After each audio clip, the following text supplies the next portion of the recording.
இன்னைக்கு ரஸ்க் அல்வா எப்படி செய்யறதுன்னு பார்க்கலாம் வாங்க. அதுக்கு 10 பீஸ் அளவுக்கு ரஸ்க் எடுத்து வச்சிருக்கேன். இதை மிக்சி ஜார்ல போட்டு அரைச்சி எடுத்துக்கலாம்.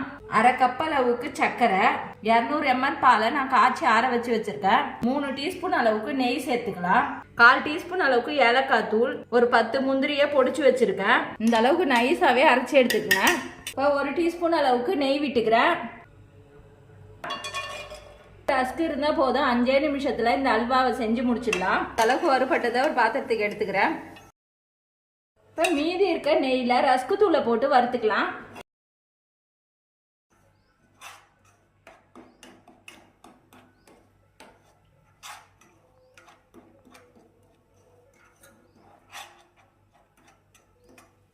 நீங்க ரஸ்க் தூளை சேர்த்துட்டு ஒரு 5 நிமிஷம் நல்லா வறுத்துக்கங்க. இப்போ கொஞ்சம் கொஞ்சமா பால் சேர்த்து கலந்துக்கலாம்.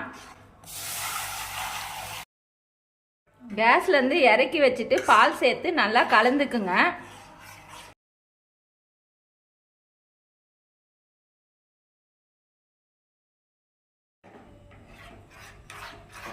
கட்டியல் இல்லாம நல்லா கலந்து விட்டுக்குங்க.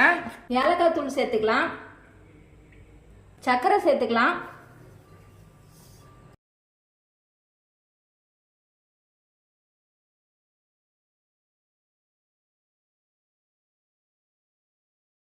நீங்க சர்க்கரைக்கு பதிலாக நாட்டு சர்க்கரை சேர்த்து கூட செய்யலாம்.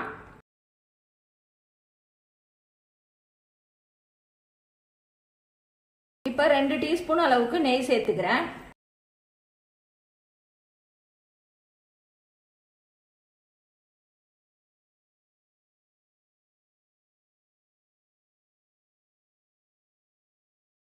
இந்த அளவுக்கு திரண்டு வரும்போது முந்திரி சேர்த்துக்கலாம்.